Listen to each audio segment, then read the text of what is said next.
Welcome to the Transmissions B++ Team Extravaganza, the team that comes to work when the rest of the cast takes a TFCon sick day. I am your host, Snazzy Mike, and I am joined by the amazing, spectacular, all new, all different Transmission B++ team. Why is it B++, you ask? I'm so glad you asked, dear listener, because I am joined by the illustrious Dr. Pants, teacher of all things Transformers everywhere. Are you saying I'm the B++ team's Charles? That I know the knowledge? It's a big shoes to fill. Hope you're up for it. No, I'm not. But that's okay. Hello, everyone. And blasting out to all the airwaves, we have Brandon Ouellette joining us here today for the first time on one of the main shows. Hello there! So happy to be here, actually. This is actually really exciting. Been a joy doing RPG stuff with you guys, but I'm actually really excited to have talk shop about Transformers with some like-minded bots over here. So yeah. And yes, Brandon does a lot of the voice acting for some of the characters for Empire of Rust. Does Lord Scourge. He did Stanzamt, if I recall correctly. I did Stanzamt. I did one of the characters. I think there was that Leatherback. I think I did Leatherback, and there was a couple of there's a lot of odds and ends voices for extra NPCs here and there. I've done some Legionnaire lines for you and stuff like that, but yeah. Mm-hmm. And both Brandon and Dr. Pants were on the Hate Plague one shot that we did in the Transformers RPG system. That was so much fun. Plague.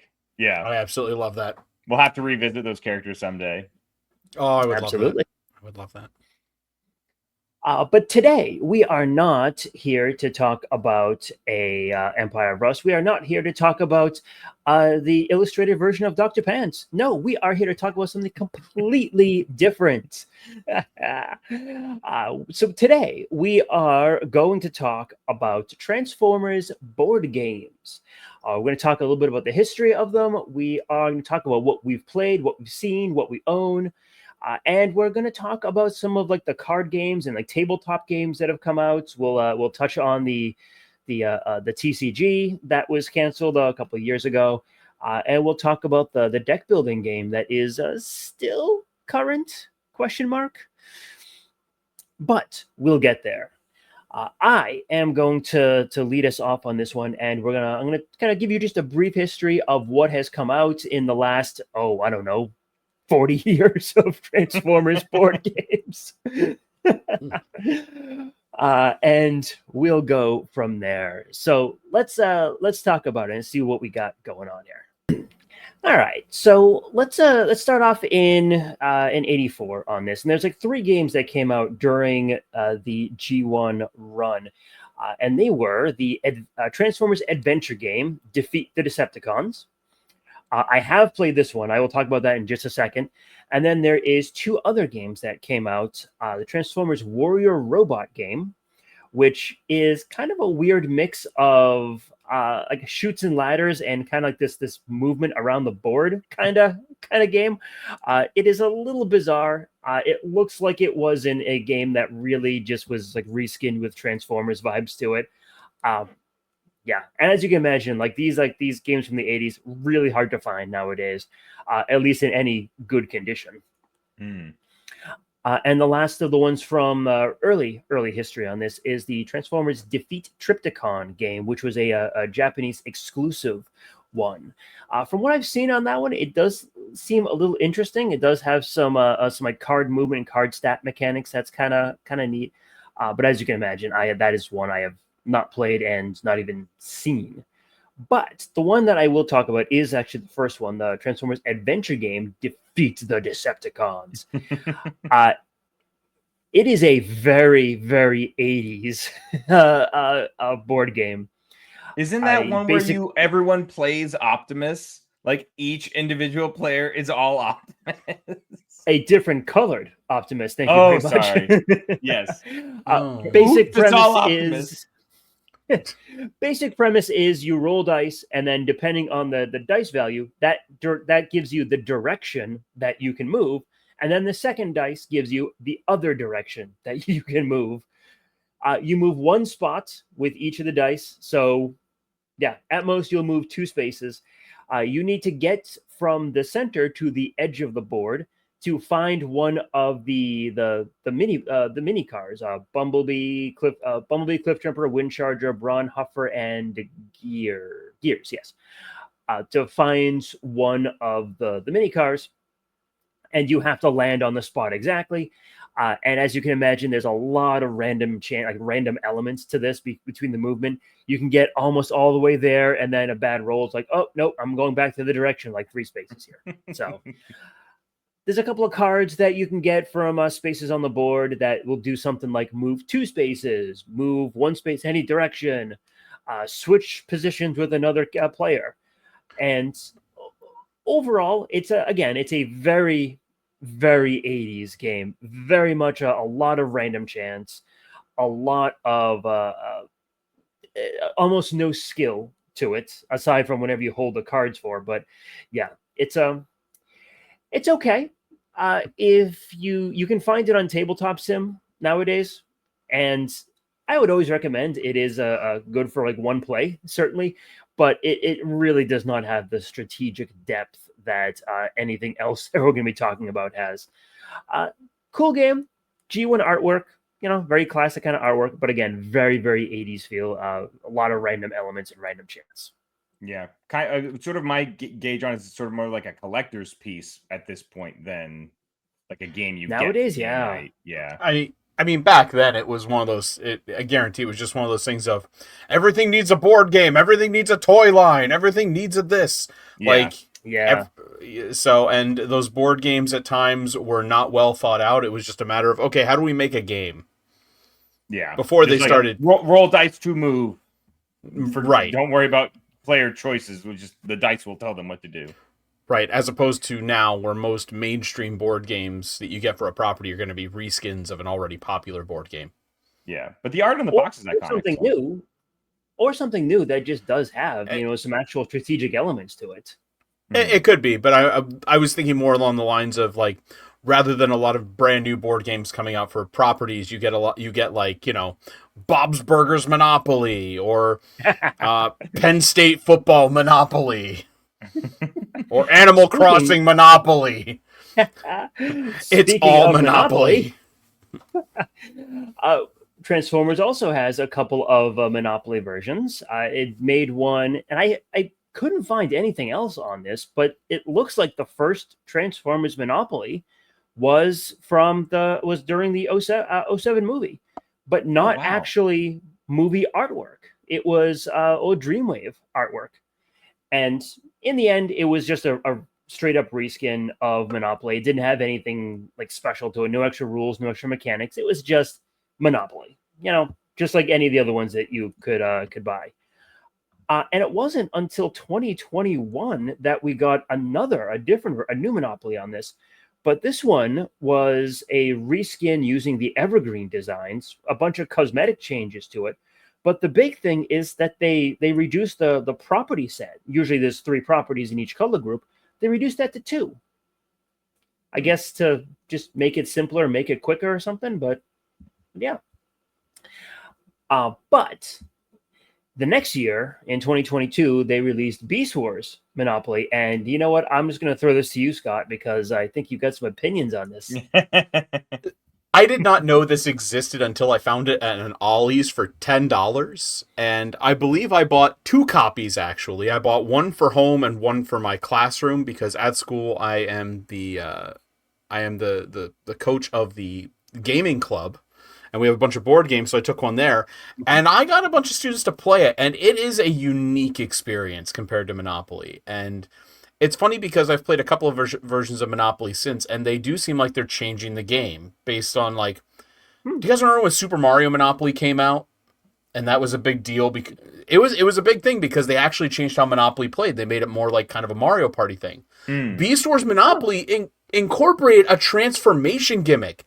You had 2 pieces. You had your Beast mode, and your robot mode, and different things happen depending on what you were in.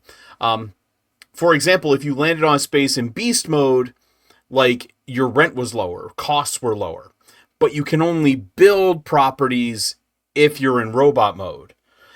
And there's a mechanic. There's also a mechanic of the golden disc. It's a piece that someone is eventually going to land on and they get, and it grants them bonuses. Like if another person lands on their property, they get double the pay. I can't remember all the bonuses, but if another person passes them, they then gain the golden disc, and they get all the bonuses. All of the money is energon. There is no money. You get little Nice. you get little energon cubes and stuff, and you don't build houses and hotels. You place stasis pods. Oh, interesting. Oh, I like that. And the cards you drew had things for both Maximals and Predacons, depending on which faction you played for. And you could be Dinobot, at which point you could pick, do you want to be a Maximal or a Predacon, because he was both in the series. oh. It Right. is a really nice and balanced twist on Monopoly that has a lot of cool Beast Wars stuff to it. I really enjoyed it. A lot of cool characters. The little minis are great. The one for Megatron is just cool looking as a little minifigure, but I love it. I thought it was really cool. Are they straight metal or are they painted? They're straight metal. Wow, that's Yeah. awesome. That is cool. Yeah, I'd love to get my hands on it. Not so much just to play it, just so I can have it. When I was like looking up some of this stuff and I saw the differences for it, I was like, huh, that's actually kind of cool. And like I said, that seems to be a common thing with Monopoly sets now, because Super Mario Monopoly came out, changed it, and now Transformers Monopoly was different. Animal Crossing Monopoly was different. And I think there's a couple of other ones that they incorporate like their own twist into it. Beast Wars Monopoly, just like I said, if you're a Transformers fan, you actually transformed and it benefited the gameplay. God forbid. Yeah, I know, right? I do think there amazing. has been an increase in the standard for those who play board games or like have a game night. I think they're in like the past like decade, I would say, there has been an uptick in board games as a more adult inclusive hobby. Not that adults haven't Oh, been yeah. playing board games for a long time, but it feels like there have been more things on offering. You think of things like Gloomhaven or like Sheriff of Nottingham or Horrified or Betrayal at House on the Hill. All these like really fun games with dynamic, interesting mechanics, lots of player choice, I think has sort of required that, you know, if Hasbro wants Monopoly to remain like one of those staples, then the variations needs to be more than just Monopoly with different pictures Skins on the on board and Right. different things like that. So that's really exciting to hear. Excellent. I think we'll jump back into some of what you were talking about there, Brandon, because we are living in kind of a golden age of board gaming, tabletop gaming right now, and I think we're gonna touch on that a bit more as we get into some of the card games and stuff around today. Mm-hmm. Also, we have a couple of different Risk versions. Cybertron Battle and Decepticon Invasion Risk. The first one there, Cybertron Battle, it's effectively the same thing as Risk, except it's a unique map, but the mechanics are effectively the same thing. There's a couple of different changes when it comes to like the territories you control, but effectively, if you know how to play Risk, you would know how to play the Cybertron Battle version. But the other one, though, the Decepticon Invasion version, is kind of a bizarre little a bizarre version of Risk, because there's 3 Decepticon armies, 1 Autobot army, and a human army. And if you're not familiar with Risk, like the basic idea of Risk is as you conquer territories, the more you conquer, the more soldiers you get, which makes it more easy to conquer the remaining territories. So it has this kind of like mechanic. So like once one person starts going, once that engine starts moving, you're well on your way to winning. The humans in this don't replenish. So once they're conquered, that's it. They never come back. And the 3 Decepticons are all effectively fighting each other and fighting the Autobots. Now, I imagine the reason for that is because you don't want to have Autobots fighting each other, whereas the Decepticons are perfectly okay doing that. Sure. But yeah, like it's a unique version of that, and that kind of think hits to your point there, Scott, with the Monopoly, where it's a kind of more unique mechanics, and I think they tried to do the same thing with this, where they tried to introduce a new mechanic just so it didn't feel like a full reskin of Risk. Mike, I don't know. Too off. Okay. Quick question: the Cybertron Battle Risk that came out, was that from the 2007 movie, or is that from something else? Do you happen to know when you looked it up? I believe that is the '07 movie. Yeah. Okay. My understanding is that it is as well, at least in the branding side of it. I think I had a copy of this, but it was one of those gifts that somebody gave me during Christmas. They're like, hey, you like Transformers here. And I never played it. It was just there. That's fair. Perfectly fair. There was a Stratego version of Transformers. No mechanical changes. It's just a reskin of that. And we have 2 chess sets for Transformers. Now, they made a chess set in '07, branded with the movie iconography and the movie characters. Straight up chess set, it's is what it is. But what I'd actually like to talk about is the Eagle Moss chess set from 2021. So if you're not familiar with it, Eagle Moss tried to do a Kickstarter with this chess set, and they were asking for a $300,000 goal. It was a premium looking set. Like it really looked really nice. It was. Do you happen to remember what you had to pledge in order to get the chess set? What was the amount? Wasn't it like 300 or something? It was at least $300, and yeah. I mean, it was a premium looking set. They sent out a couple of the Optimus Prime chess pieces to people. I believe Charles got one. Sounds familiar, yeah. And it was huge. Like, this chess set was going to be gigantic, and it was really cool. But it didn't make it, and I have a couple of ideas why. Number one, it was $300. and might have something to do with it. That might have something to do with it. I mean, I know as Transformers fans, there are a lot of us who throw all kinds of money out at figures that are incredibly pricey. I mean, Masterpiece figures can go anywhere from $150 up to $400, $500. But the issue with it, I believe, is the fact that it was gigantic. It was a chess set, too. So unless, like, if you're not a chess player, it's a display piece, but it was so big. Where are you going to display it? Right. Yeah.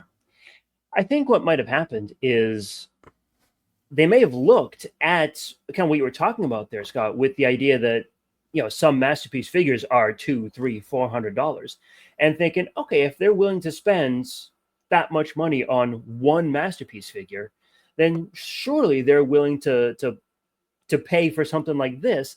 That's a big collector's display piece.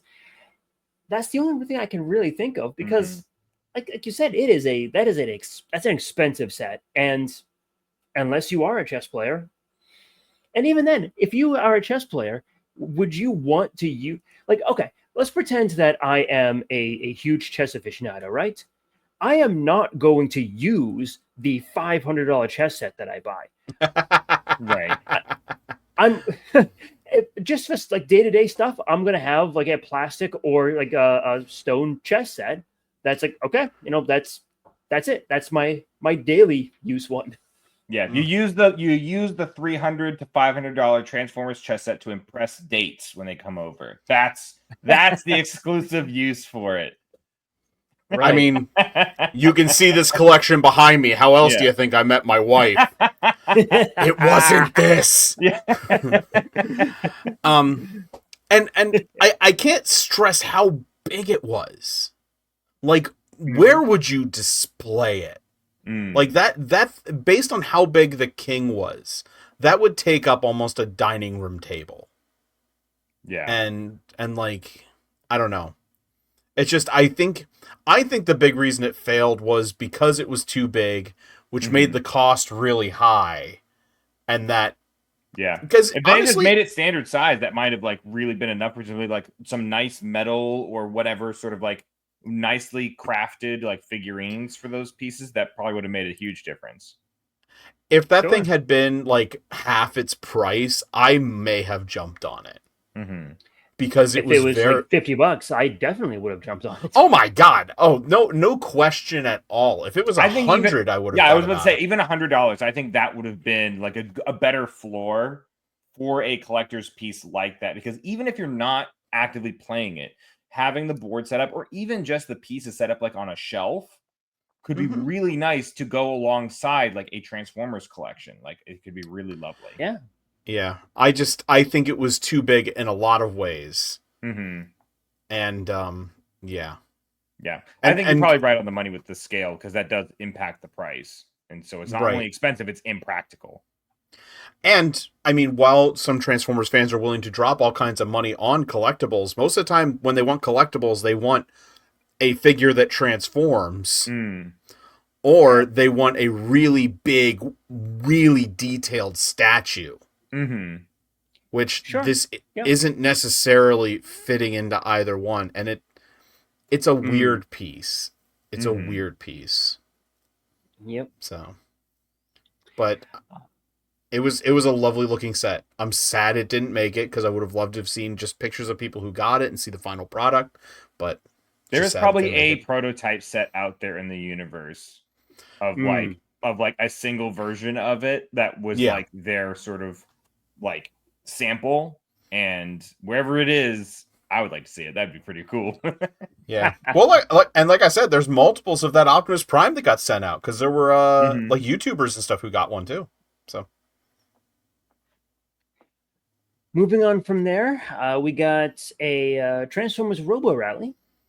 Just like the Robo Rally game, if you don't know, Robo Rally was designed by Richard Garfield, the same designer who came up with Magic the Gathering, one of his first board games, and still one of like the staples of a board game shelf.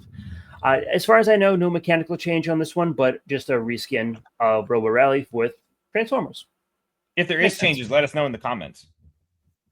Please. All right. So those are all of the traditional board games that have come out for Transformers. Before we move on to the more collectible stuff, I think I want to just throw it to you guys. What have you played? I know, Scott, you played the the Beast Wars one, Beast Wars Monopoly. Anything else? Either of you? I've played very little, if any, sort of Transformers board games. I do have a vague memory, and when I was doing research, I saw it and it sort of flashed back into my head. And it's actually one that was missing from our list, but the Transformers Armada, what is it called? Transformers Armada, like Battle for Cybertron, like miniatures game. And Oh, when I was looking up research, there's like a piece of key art of Armada, Optimus, and Megatron facing off against each other. But what I really remembered was the clear plastic screen on it showing the miniatures. And it was, to my recollection, there was the Star Wars Epic Duels like miniatures game that came out first, and then they adapted it for Transformers Armada. And so you just had like a couple of figures, but it was basically like a tiny tabletop wargaming game for Transformers. So you had like Hot Shot and Red Alert and Optimus and Smoke Screen, and then you would have Megatron, Cyclonus, and maybe Demolisher and Starscream. And you just have these like tiny. The maps for it were very small. They were really sort of. I assume they probably figured like 2 to 4 people tops. So they were often just these like small skirmishes. But they had like mechanics with the cards for their mini cons that gave them special abilities. And so I don't think I ever personally played it, but I have a distinct memory of seeing it at my friend Alexander's house. He was the kid who he and I got into Transformers Armada. And I remember thinking, oh, that's cool. Because, of course, Transformers, if it comes with tiny toys, then that's a huge win for me. huh. Yeah, I just saw this here on eBay. There's a set on eBay for like $60 on here. That's not bad. You get And a brand new game for $60. mm-hmm. Right. Yeah, well, it's kind of cool. Yeah, I can kind of see what you're talking about. It's like a whole bunch of minis, like a couple skirmish maps on there. Yeah. Mm-hmm. Okay. What about you, Scott? Did you play anything else? No, not really. I mean, I played a lot of board games at home with my parents and stuff. We were a big game family, but it was never anything like this. It was much more traditional stuff. Um, Again, the Beast Wars Monopoly, I played with the kids at school, and I really like that. I always liked Monopoly. It was nice to change it. I had the Risk that was for the '07 movie. Never played it. I've only played original Risk. Um, and I've played chess, so I can't imagine Transformers chess is very different. I'm But familiar with that. That's what the youths are playing nowadays. yes. But that's really it. I think I've actually played more of the more recent board games than any of the stuff that came out over time. So when we talk about some of the newer stuff, I'll have a lot more to say. Sure. As for myself, like I said, I did the adventure game online, and yeah, it was an experience. Not one that I really feel like I that I need to repeat, but yeah, yeah. It's also kind of hard too. Like if you didn't grow up with that game and have a memory of it from childhood, Mm, going back and playing an old game like that, especially with today's modern design sensibilities, it hmm can be really difficult. It can be really Yeah. hard. Yeah. All right, well let's move on to a couple of the more collectible things. Before we get into some of the card games, though, I do want to touch on a few like miniatures that came out. So, a Tactics. Anyone remember Tactics? I know of them. Yeah, I I know see of them. I see people like if you watch Thew on YouTube when he does Damn It Opens, some people just randomly send him little tactics figures, and you see him at TF cons and whatnot, people selling them on the side, and that's all I know is they exist. I have no idea how the game works or anything. And I'm also I believe it was like an overarching Hasbro thing Yeah, where they there were had Star tactics. Wars or Yep. GI Joe or something for those, Right, right? yeah. There were tactics for Yeah. other brands. Not only that, but the mechanics of it were it was not unique to each brand. It was Mm, global. So you could take like an Optimus Prime, put it next to like a Chewbacca or something, and it would still work because the mechanics are the same. History Each of the repeats figures, itself with Hasbro. They're doing the same thing now with like Power Rangers, GI Joe, and Transformers with a lot of their products these days. Mm-hmm. yeah. The Tactics had a like a little dial on the bottom that represented like its hit points, its damage, what it could do, its abilities. And I think like the big thing was like most of them had like a spring-loaded missile launcher that you had to physically like aim the mini at whoever you wanted to shoot at, and if you actually hit them, then you hit them and did damage to them. So That's an fun. interesting idea. Yeah, an I interesting idea. A very kinetic thing, which is Yeah. kind of cool for like a skirmish game. and now they don't even put spring load weapons on normal Transformers. Yeah, I was about to say, what do I gotta do to get spring loaded action in my figures these days? By third party. Yeah. Maybe I'll look into those if I ever want to take my Transformers RPG game and make it physical. I'll look into a bunch of tactics. Hmm. Yeah. That's a Well, good idea. speaking of that, WizKids released a bunch of Transformers minis back in the day, and I was kind of hoping that this was actually right around the time that the Transformers RPG had come out, and I was really hoping that this would go into the full line of figures. Mm-hmm. It never really did. I think there may have Mm. been two waves of it, and then it kind of just petered out.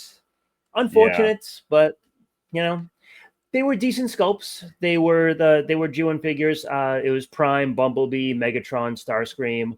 I think there was a Mm-hmm. Soundwave in there. Uh, but yeah, like they stuck with the major characters, and that's just kind of it.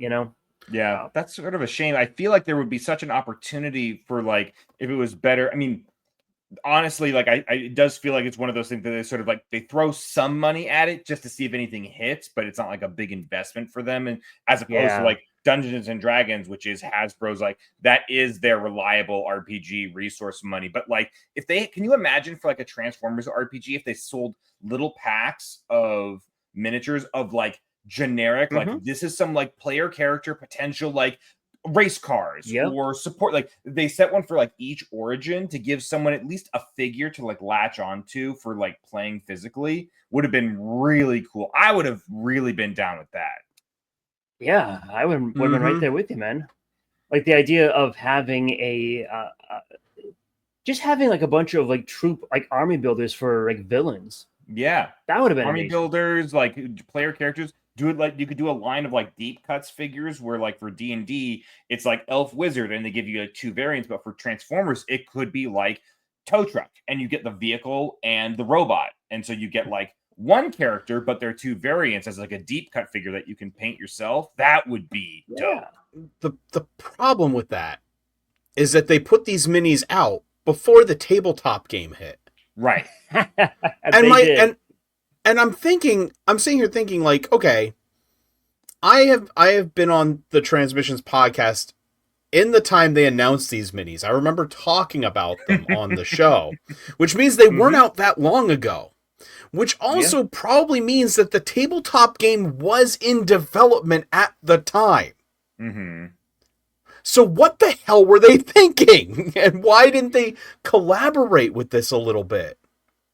If I remember right, the timing was the TCG, the collectible card game, was out at the same time the minis came out, but the RPG didn't come out until the card game was canceled. The collectible card game was canceled. Right, but I would imagine that like it takes years of development for a tabletop game, and there had to have been some talk of developing a tabletop game when these minis were coming out. And maybe it's just a case that it was different companies, because I know Renegade does the RPG and WizKids did the minis. Right. So maybe it was just like they weren't talking. Like maybe they literally had no idea that they were each doing something. Like Hasbro overlords are sort of looking at this and they're sort of like, yes, we shall have Renegade create the books for us, and then we shall have the WizKids crew come up with some miniatures. We'll let the peasants deal with the scheduling business, not us. Well, and this is also probably just a matter of Hasbro not thinking that, oh, this will sell because miniatures sell and blah, blah, blah, but not really understanding how it should work and what would really work well. Yeah. Yeah. I also am convinced that the Hasbro execs are quintessons, so they're always like fighting with themselves. So like that's why things feel so disjointed. Also, they don't like the Transformers, so like any Cybertronians, they just. I don't think they like anything. Does Hasbro like anything? Because they seem to sabotage a lot of their own products. Don't add us, Hasbro. We still buy your figures. Well, speaking of Hasbro, speaking of well, we weren't speaking of Wizards of the Coast, but still, it's all owned by the same company at this point. So, we also have this what's it called? The Secret Labs set, I think. Yes. Secret Labs. The kind of subline, the imprint that Magic the Gathering did with Hasbro for Transformers. And they put a whole bunch of cards into their Brothers War set that had come out, and they made a bunch of Magic cards of Transformers characters. Now, for those of you who aren't very familiar with Magic, they do this thing called Secret Labs, which is effectively a bunch of licensed properties that then get Magic cards that are, I think they are official. Like you can actually use them. Okay. 100%, yes. That is ridiculous. Magic is in a weird spot. You have like you can. I walk by a table at my locals and I'll see like SpongeBob versus Lord of the Rings. It's weird. But it's all almost like Lego, right? Yeah. At this point, yeah. Magic the Gathering has become, oh my god, I hate to say this. Oh, please, people don't be mad at me, but I'm going to make this comparison.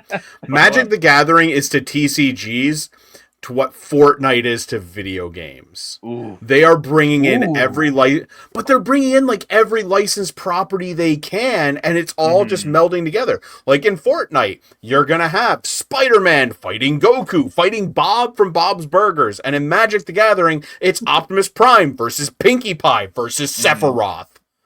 Like, seems a little ridiculous.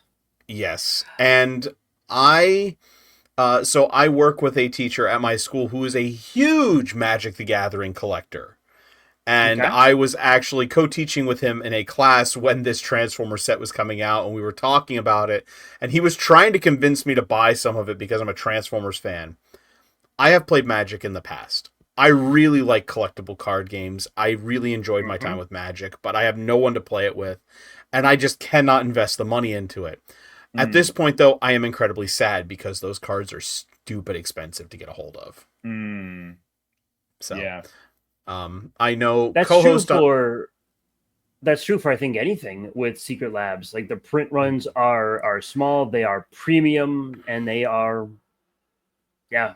Yeah. I mean, as much as I disagree with the way Magic is handling like the whole Secret Labs thing and like the whole like as much as I hate that they are spreading themselves out that much, I can't fault them for their business model. They're doing exactly what they want, exactly what they need. I think Magic players would say that they're not happy with their marketing. Yeah. But you know, I don't think any of us here are Magic players. So Yeah. I was tempted for like the briefest of moments of like the idea of playing Magic and using Transformers, but as someone who plays other trading card singular, then it's one of those things that like this will get power crept in the next set. And this is not a sustainable business model. They're not going to support all these franchises. So you have like all like the Transformers deck, the SpongeBob deck, the Lord of the Rings, like all these things are not going to keep getting support to remain meta relevant. So there part of me might feels be like one card yeah, that can stay meta relevant. Is it like a testing ground for them to like test these characters and like see what takes off to like invest in its own trading card game, or like, you know, I don't know. Part of it maybe is just like for the word of mouth. It is purely to get people who are not Magic players but are fans of that franchise to buy Magic cards. And that is the whole reason. Because you know what? They did get me on the latest set. I bought the Final Fantasy Magic cards because there was a starter set that was Final Fantasy VII based that was Cloud versus Sephiroth, and I said, "Damn it, take my money." Yeah. Am I gonna play it? I don't know. But where are you bashing it? Meanwhile, Scott is a body snatcher right now. He's about to. I already bought them. I got hit by the same thing with the Lord of the Rings set that came out a few months ago. They had two starter sets, and I'm like, oh, I just gotta get one. The art was pretty cool, so yeah, and I mean, you got to give it to Magic. The art was cool. Those shattered glass cards they released are beautiful for the Magic set. If you haven't seen them before, like go look at them. The normal like character cards they put out they're okay, they're fine, but man, the art on the shattered glass ones is so good. I have to look that up. A friend of mine co-hosted Nostradamus with me. He was on vacation at one point, and someone he met there took him to a card shop, and they had the shattered glass Soundwave, and they wanted $400 for it. And this was not long after it released. Wow. Yeah. Insane. That is ridiculous. Yeah, it's one of those things that I did not like. I bought one of the collector's boxes, like the collector's like fat boxes for the Brothers War, and I got a couple of Transformers cards in it. But yeah, like I was not like I played Magic years ago, and it was expensive, and I had people to play with too, and it was fun. I met a lot of friends that I still count as friends to this day, but it is pricey, and I do not want to get locked into another CCG. So. What do we got? What do we got up next? Speaking of CCGs, let's talk about the Transformers trading card game. The one that unfortunately COVID destroyed on us. Womp womp. We had Zero, one of the designers from the continuation of that, the online continuation on transmissions a couple weeks back. That was a great conversation. So if you haven't checked that out, please do so. He runs an organization that creates new cards in waves. They're continuing the actual sets and runs like fan tournaments for all of it. So that's cool. It's all free. You can hop in and join and play. And when because I was there, Mike, we talked about this with them. They do so much in terms of balancing that game and avoiding power creep as much as possible. Yep. Like making sure that you want to use the new cards, but at the same time, not making your favorite old ones obsolete. Mm-hmm. Yeah. And it's really cool. They added new factions and everything into that. I loved the Transformers trading card game. That was one of my favorite TCGs. There was a gaming store not far from me that ran tournaments. They had a Transformers TCG night every week. I went to that. I bought into a league. I dominated the league. I love this game so much. I made so many decks. I hung out with so many people playing it. I loved it. It was so cool. It was so unique. It looked really cool with the mechanics of this, like this wonderfully streamlined turn-to-turn process. If it was like what, like an upgrade, It was an action, action, an upgrade. You could transform, and then you attack. and then you attacked, and it was just Yeah. flip over cards, and the little pips, Mhm. little colored markings told you how much attack you had and how much defense the other person would have, and it was the combinations you could pull off, pun Mhm. intended, Yeah. was incredible what you could do. And they included combiners in it, which was awesome when they did that. Mhm. Then they threw in the headmasters in that last set, and Mm-hmm. I never saw that last set in stores. Mm-hmm. Yeah. Well, it's a Yeah. shame that it got canceled, but like I think at the heart of this, right, is a great story about that Transformers fandom. Like, we'll find the things that we really love. Like, for all that we gripe about like the corporate sort of like mishandling of things, or like doing something that no one likes, or this, that, and the other thing, that like at the end of the day, the fandom will nourish the things that we want to see stay alive. And that the idea that like that there is still a fan sort of driven passion project keeping this game alive. I want to look into that, because trading card games are a really competitive space to get into, because it's not like you're just buying a Mhm. single product and you call it a day and you just enjoy it. You have to ask people to buy in every week, every Mhm. set, and that's tough, especially since it required like a Yeah. physical interaction. Like, without an online client day one, to get hit with COVID as you're trying to launch that, there were a couple of trading card games that had to go through that gauntlet, and not all of them survived. And it's a shame that Transformers was one of them. But I am super thrilled to hear, I hear that the game is still alive in its fan base through that project. I would look into that. Mike, send me the link for that. I played a Digimon trading card game and I love it. It managed to survive Nice. the pandemic, but I would love it. Like, if it's free, that eliminates the barrier to entry. That otherwise I'm just like, Mhm. I can't pick up the Gundam trading card game because I can't do both. Like, plus Transformers, forget about it. But like Transformers Oh, trading card best. game that's like that I can get in for free and just like play it for fun with this like fan base, that I'm totally in for. So that's so Yeah. great to hear. The Yeah, one no, other thing I definitely. want.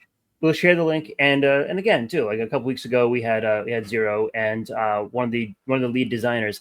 I feel so bad. I forget the designer's name off the top of my head. I But am so bad at names. I couldn't even remember Zero until you said it. Whoever's editing this, Just- put it on the screen and put it in an audio clip that just blasts their name. But but I highly recommend going back and listening to that. They talk about this whole thing like in super detail too. two things I wanted to mention about that before we get in is not only was it the Transformers fans really latched onto it, but a lot of TCG fans who weren't even fans of Transformers, I played against people like that who said they just loved the game because it was different and the mechanics were really interesting. Yeah. So they did. Hasbro had something with that. They really did a good job designing it. And also, if you go to TF cons ever, they're there. The people who like kept this game alive, and they will teach you how to play, and they'll let you try out new decks and new cards they've made up and everything, because they'll print their new cards and you can just try it out, give it a shot. One of the few times I was able to play it live was against you, Scott. Yes. In TFCon 2019, 18, 19, around there. I could not remember, but sure. That's great. Yeah. Oh, that was a good time. That was a good time. That was the first time we met in person. Indeed. We First played. only time so far. Oh yeah, I guess. I haven't seen you at TFCon since. Yep.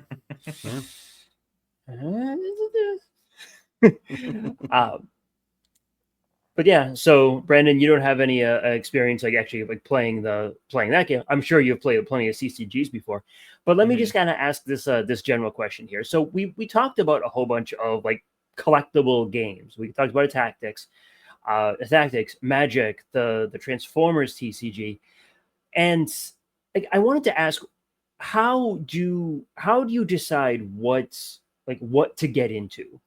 Because for me, I really loved the idea of the Transformers TCG. I wanted to play it. I wanted to interact with it. A couple of things really stopped me from from getting as far into it as I wanted to.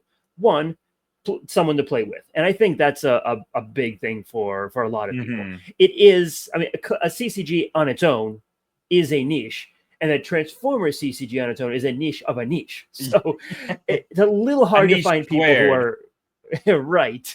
A little hard to find people reliably, at least for me. And the second thing that prevented it was, it was cost. I'm an adult who has a job and who has bills, so I can't afford to simply just drop like $40-50 a week on packs, and that's it. So like, one of the ways I get around that is I will buy like starter decks, theme decks. Like I said, with the Lord of the Rings Magic deck, I bought the two starters, and that's a really cool thing. I bought all of the starter decks for the Transformers CCG, and like I played that against some friends before. Like I played a Devastator deck against my friends, like Metroplex deck, and like, that was really cool.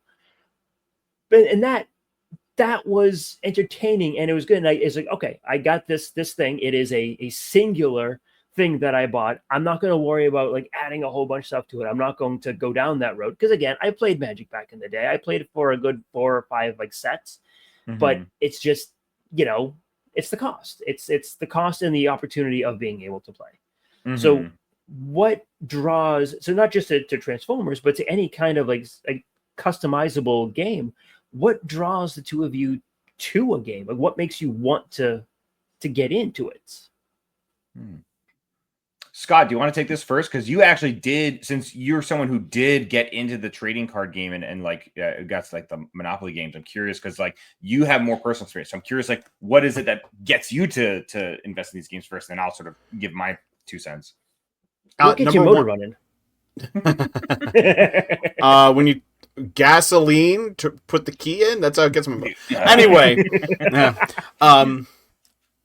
so when it came to the Beast Wars Monopoly set, it was purely cost. I walked into an Ollie's, it was $10. It was cheaper than most Transformers figures. And I am a huge Beast Wars fan, and I said, I need this. I don't care if I play it. It's like, for $10, I will take this home and I will love it. And then, being in the gaming club at school, it was like, well, let me take it in and see if I can get the kids to play it. And sure enough, I got a couple interested, and we got to try it. When it comes to like collectible games, it's hard for me to simply say I'm going to do this on my own. I have to gauge interest with people around me, especially now, just because it's like I'm not going to buy into a game if there's no one to play. That game store that I went to play the Transformers TCG, it closed down, and I don't have a game. Well, unfortunately, the owner passed away, and there was no one to take over, so it just kind of faded into obscurity. Yeah, it's depressing because I live in an area where now I have no game store near me. So what do I do? But that, like, the Transformers TCG came down to, I bought a pack to check it out because I'm a Transformers fan. Let's buy a pack. Let's look into it. And then when I went to that game store and saw they sold packs, I talked with the owner at the time, and he said, oh yeah, we do a night where we play and whatnot. I'm like, oh, let me come by. And a couple of friends that I met at conventions who live nearby were going. So it was just happenstance that kind of happened. But like, I'm not gonna play Magic. No one around me plays Magic. There's no one to play Magic. A couple of my friends will play Pokemon, the trading card game, so I am in that and have been since 1998. I have Oh, man. students. I have students who play that also, so I will play that with them. A couple of friends tried to get me to play Yu-Gi-Oh because they were into it, and I bought a deck. And I played once or twice, but that was it because we don't really play it too much. It has to, for me, it has to be how much is the interest in it? Mm-hmm. How many different people are involved? Are we going to play a lot? That kind of thing. Because I'm not going to invest in Magic. I bought the Final Fantasy cards. That's it. I'm not going to go out and buy packs of it because there's no one for me to play with. I'm not going to buy more Yu-Gi-Oh cards because we never play that game. I'll keep buying Pokemon. I've got a friend who's learning right now. I've got students who during the school year want to play. So it just depends on, am I going to play this or not? And sadly, when it comes to Transformer stuff, probably not going to get a whole lot of it in terms of board games because my friends who live near me are not big Transformers fans. They tolerate me and they humor me. They humor me and they'll say, "Oh, that's cool. Look at your collection," but they're not like, "Tell me everything." Sure. You know. So. Yeah, I guess for me, when looking at these games, whether it's a collectible game or just like if I want to pick up a board game and these sorts of things, for trading for like the collectible games, for me, like the price is part of it, but I think the main thing has to do with, like Scott said, the ability to engage with the game physically. Like there are plenty of digital clients, but there is something about going to a shop with like-minded people, having a physical game, but also like the ability to trade cards. Like I know that we've sort of pivoted away from calling them trading card games to collectible card games because people don't trade often. They buy off of TCG Player to get like a complete set or like on a Discord server or eBay or what have you. But the actual act of trading feels like a relic of the past. But you can do that at a shop. So you have to have people to play with. And then the other element for me is it has to be something that I really love. Like, I think that for like trading card games, there are people who play trading card games, like regardless of the brand, they are interested in the mechanics of trading card games and they'll try them all and they'll find some that they really like and they'll latch on to like 2 or 3. And then there are fans of things that get trading card games and they try that and then they fall in love with that game. So like for me, because my brother, I missed the Transformers trading card game when that was coming out. I was not living. It was like, when did it first come out? Was it 2018? Sounds familiar. 2018, 2017. Maybe a little later than that. Because the fourth wave was around was right around COVID in 2020. Hold on. When was COVID again? COVID was 2020, and that was the fifth wave. The fifth wave came out in COVID.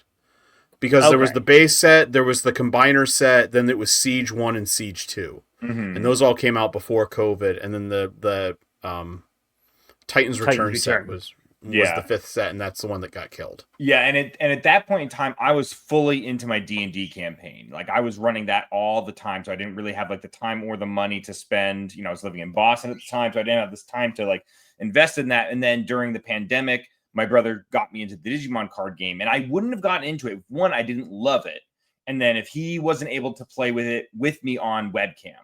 And then it took me years to find a locals, but then I didn't, and I love it. But it does require, I think, those two things to get me into a collectible game: people to play with and a love for the thing. Like, not like the film, The Thing. I like The Thing, but like the subject of the game, you have to be really passionate about it, I think, to get into it. Unless you're just into trading card games as a hobby mechanically.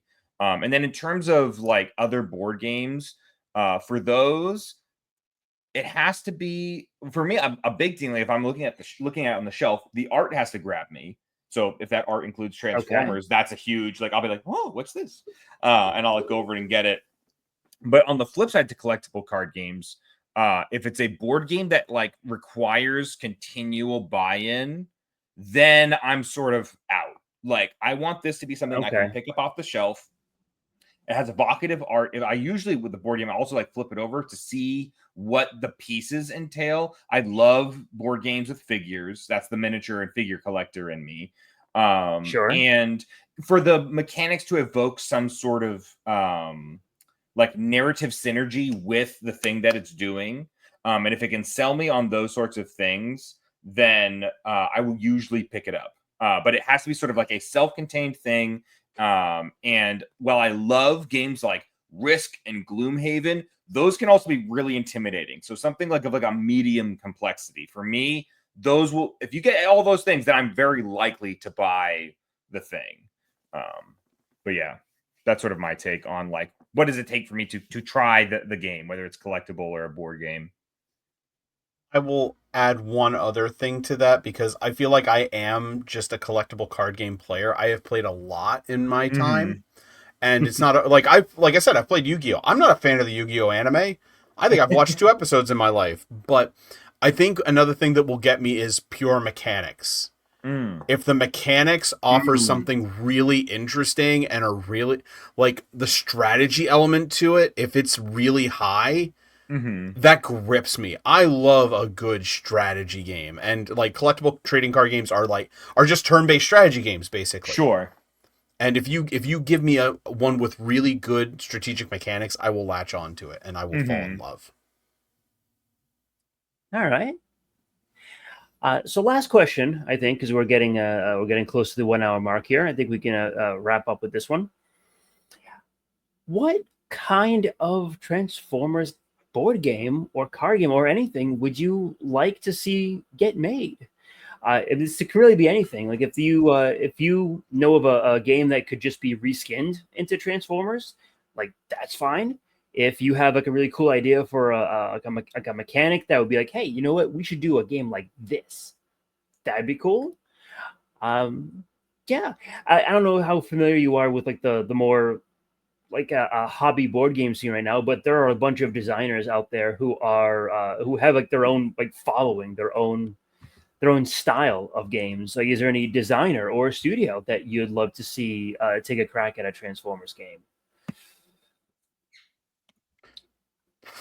Scott, I'm going to throw it to you for the first one here.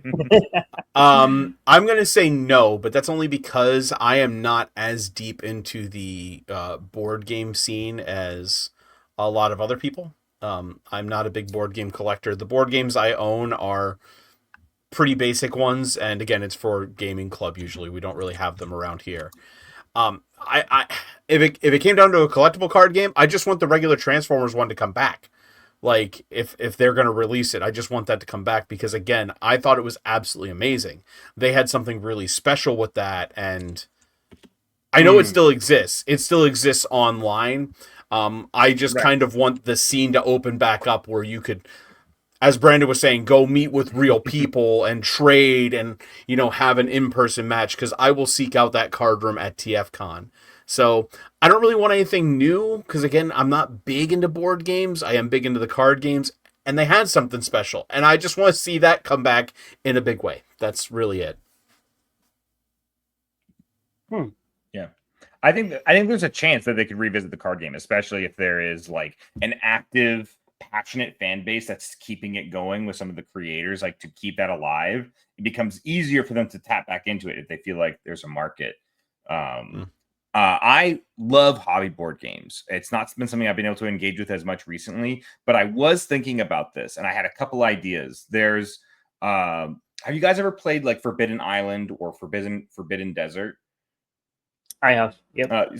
For those who don't know, Scott, you included, it is a cooperative game where you are trying to gather some resources to escape some peril. On like Forbidden Island, which was the first one, the island is sinking because you're a bunch of explorers trying to take this thing, and you have to gather these relics before you can escape. And so it's very resource management heavy. Everyone has specific powers because they all have unique roles within the team, so they can all do different things. And I do think that the roles and special expertise of the Transformers characters, it would like exploration could make for a really fun like reskin for a Transformers game into like a Forbidden game. Okay. Where like you have to gather like various like artifacts, maybe like the artifacts of the Primes or various Energon things to escape some planet, because maybe Unicron is gonna eat it, or it's the planet is transforming into something else and you have to escape before you get crushed by it.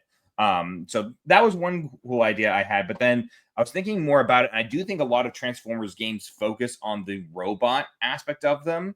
Whether it's like some like the war games or just sort of like them as robots. But like Scott mentioned, one of the cool things about Beast Wars Monopoly is the transforming aspect. And I was trying to think of like focusing a little bit more on the fact that these characters also turn into vehicles.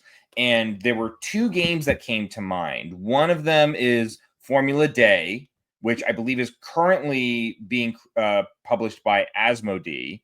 And the other one is Heat, which is, I believe, currently published by Days of Wonder. And these are racing board games, sort of recreating sort of like Formula One racing. And one is more dice based, where is as you like up and down shift, you change which die you move to determine your movement, but like certain turns can cause issues and you can like crash. Whereas Heat is more card based.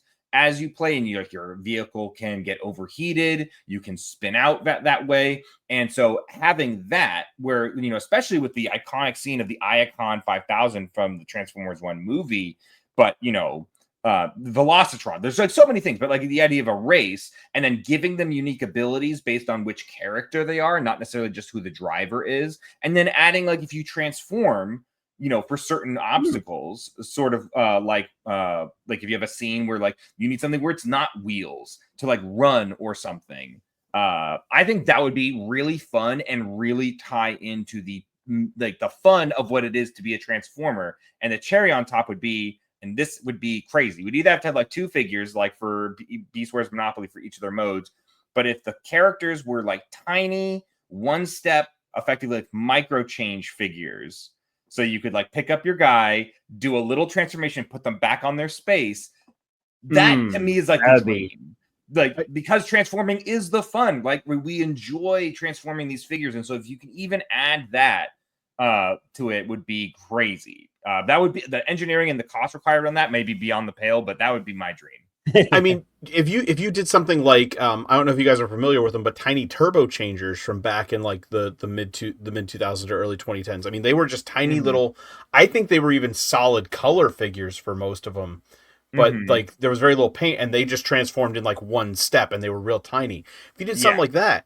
And Brandon, I really like that idea, and also with the transforming, I think it would be cool if you could include some kind of combat.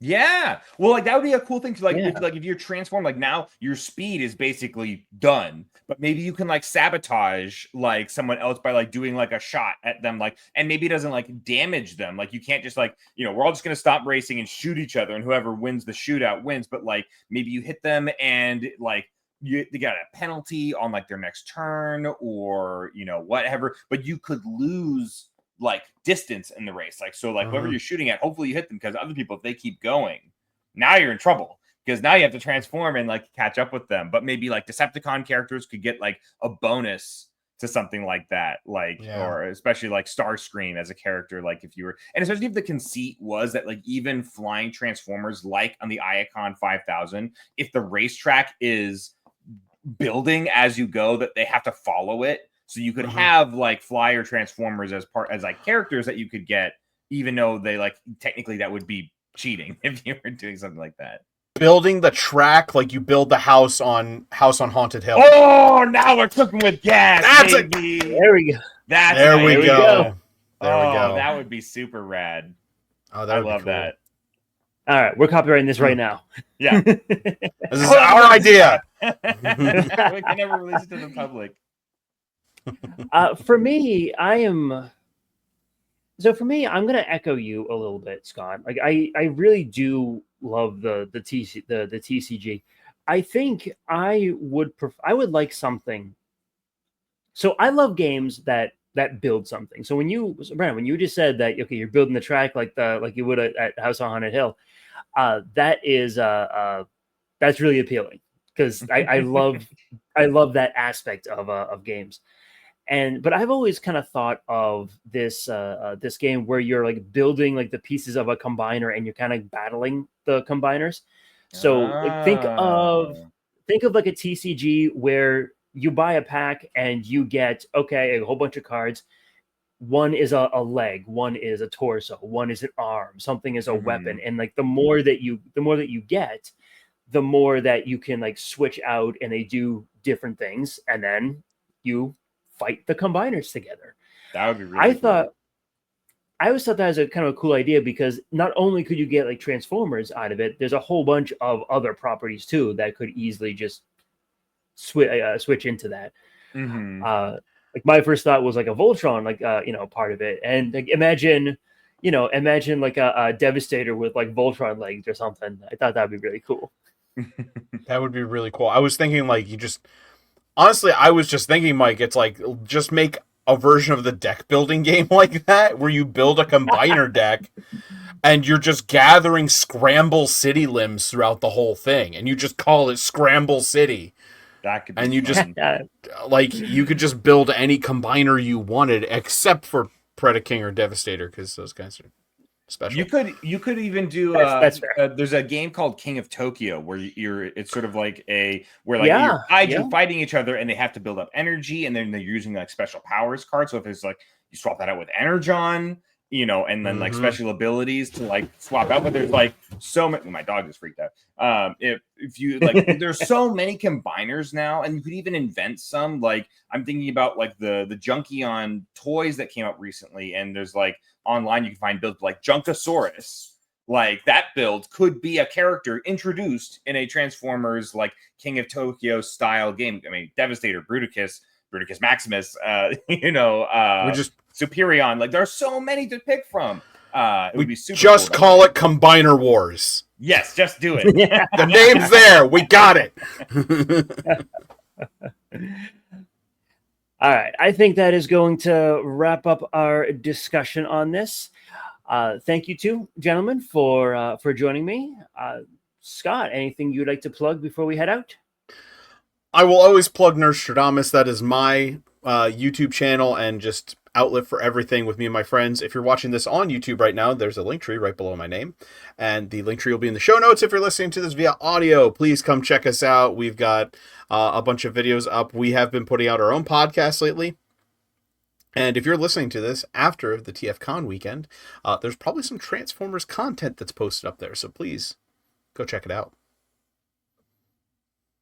And Brandon, same question to you. Anything you'd like to plug before we head out? I'm not really involved with anything like consistently right now. I'll plug Empire of Rust. I always enjoy damn it, what am listening I gonna to you plug now? guys playing. And I enjoy doing voices, and as a fan of RPGs and a fan of Transformers, you kind of can't go wrong. So I'll plug that for Mike. I appreciate it. Yes, please take a listen to Empire of Rust if you haven't already. We are at over 140 episodes of that show. And the end is in sight. So, The end is nigh. Oh, yeah. makes me sad. Thanks for joining us, and we will see you all next time. Adios. Later.